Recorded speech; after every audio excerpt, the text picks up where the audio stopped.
お疲れ様です。ゆちチャンネルのゆうと申します。このチャンネルはですね、レクサス NX を中心としたカーライフ関連のラジオ動画をどこよりもゆるく配信しておりますので、よかったらですね、チャンネル登録お願いします。今回はですね、NX のオートブレーキホールドの不満を以前動画で上げさせてもらったんですけど、そしたらですね、視聴者さんの方からコメントでね、エンラージ商事さんのオートブレーキホールドのハーネスキット売ってますよっていうコメントいただきましたので、今回はね、そちらの製品購入して、また DIY で取り付けていこうかなと思います。今のね、純正の NX は乗ったたんびにね、毎回ホールドボタンを押さないとオートブレーキホールド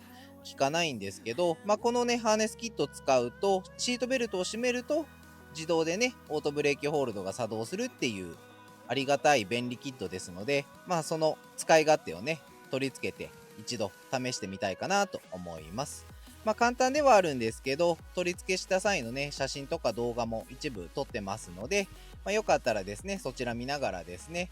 これから取り付けどうしようかなとか、もしね、考えておられる方見えたら、ぜひ参考にしてもらえればなと思います。それではね、早速取り付けの方行ってみたいと思います。こちらがね、今回取り付けるエンラージ商事さんのハーネスキットになります。ヘラも入ってますね。あとね、一応ね、取扱説明書というかね、取り付け作業書みたいなのもね、入ってましたので、今回ね、こちらの作業書を見ながら、一つずつね、項目に沿ってやっていこうかなと思います。めちゃめちゃありがたいですよね、こうやってね。なんかね、YouTube の方でも取り付け動画上がってるみたいなんで、それ見ながらやってもね、分かりやすいんじゃないかなと思います。はい、それではやっていきましょう。まずね、ちょっと純正状態のオートブレーキホールドのね、確認を一度しておきたいなと思うんですけど、純正はもちろんね、乗り込んだ時は全くつかないですよね。こうやってオートブレーキホールドのね、ボタンが。で、ドアを閉めて、シートベルトを今から閉めますね。で、閉めて、で、オートブレーキホールドのボタンをこうやって押すと、当然ですけどね、こうやって点滅しますね。で、もう一度押すと、もちろん消えますよね。これが純正の状態ですよね。そして今度は、オートブレーキホールドを作動させた状態でシートベルトを外すと、そうですよね。当然こうやって消えてしまいますよね。で、これがまたね、シートベルトを刺したとて、もう一度ね、オートブレーキホールドを押さないと、純正の場合は使えないということで、これがね、毎回毎回乗り込んだ時、シートベルト外した時がめんどくさいんですよね。じゃあ、早速ですね、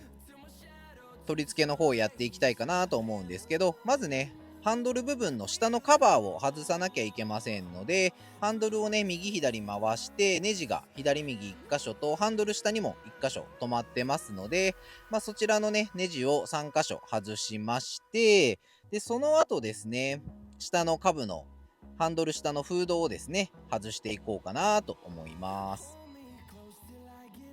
で、この下のね、ハンドルの下のカバーなんですけど、左右からね、真ん中にギュッて押してあげると、へこみますので、で、へこんだところを、カポッと外すみたいな感じですかね。ただですね、NX の場合、電動のハンドルのステアがついてますので、ステアリングコルトのところですね。そこのね、カバー部分ね、壊さないように外さないといけないのが、ちょっとめんどくさいところではありますね。で、そうするとハーネスが見えてきます。これ見えますかね？ちょっとね、これ、映像が汚くて申し訳ないんですけど、このね、このカプラーです。この今外した、このカプラーにエンラジ商事さんのカプラーをつけて、もう一個のね、抜いたところにも接続して分岐させるみたいな感じですね。これがエンラジ商事さんのカプラーになります。こちらをはめ込んでいく形となってますね。めちゃめちゃ簡単ですね。で、取り付けた感じがこういった形ですね。で、下側のハーネスをハンドルのもともとついてた部分にはめ込んで、で、この黄色のね、出っ張った、このコードにまた新しくね、取り付けた別のハーネスとドッキングって形です。で、またシフトのところを外していかなきゃいけないので、まずぐるぐるぐるぐるぐるぐるコサミンで外していきます。で、またね、パネルのところをね、開けていくんですけど、これはね、内張り剥がしを使って、またペキペキペキペキ上の方からね、剥がしていくと、ガポンと外れますので、手でもいけますね、全然ね。クッとやっていけば。一度外してるんでね、そこまでガッチガチにはまってるわけではないと思うんで、いけますね。で、外した感じがこういった形ですね。ロックピンで止まってる形です。で、下にね、シフトのハーネスがありますので、ここにまた今回ね、エンラージ商事さんで取り付けるハーネスを差し込んでいく形ですね。で、取り付けた感じがこんな感じです。もう本当にね、簡単です。カプラー差し込むだけって感じですね。で、この黄色の伸びた線をね、先ほどのハンドル下の黄色の線と合体させていくんですね。でね、ちょっとね、ワイヤーケーブルのね、ケーブル通しがなかったんで、もうちょっとこのメジャーを使ってね、下まで配線引っ張り出したいかなと思います。ミットもなくてすいません。もうこれしかなかったんですよね。で、こんな感じでシフト上のところから下のカバーに向けてコードを誘導してあげて、で、下からね、カバーの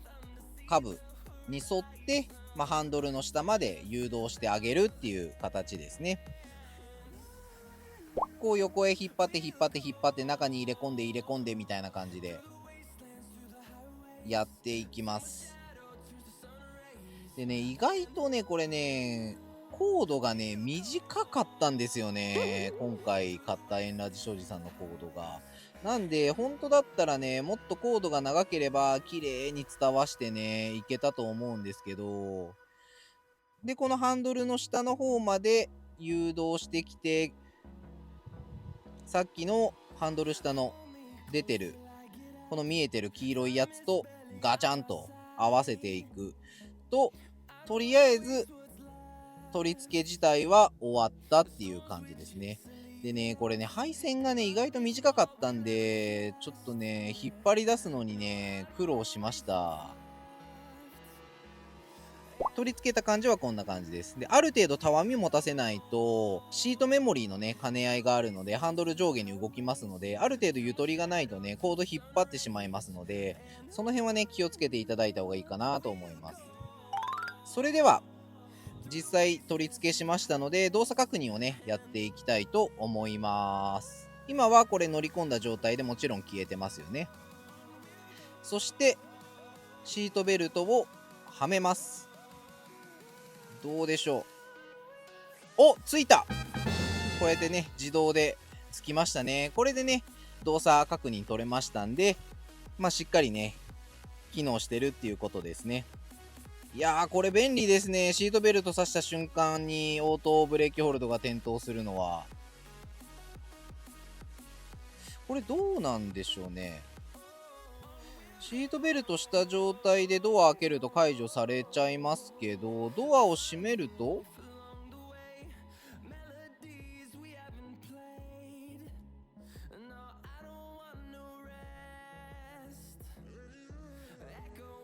ドアを閉めてもシートベルトさえはめてればもう自動でつきますね。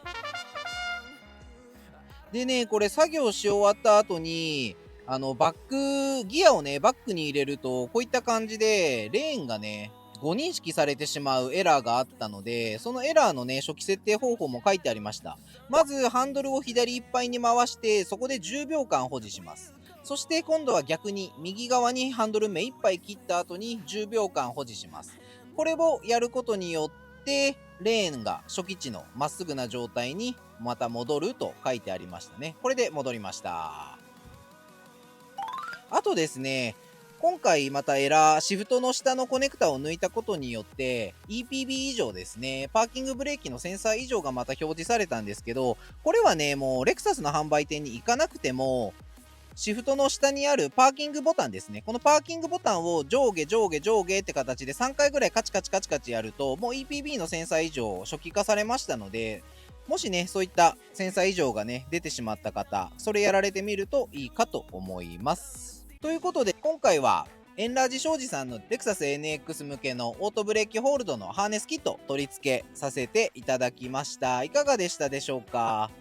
やっぱりね、取り付けてみた感想なんですけど、車のドア閉めてシートベルトをはめると、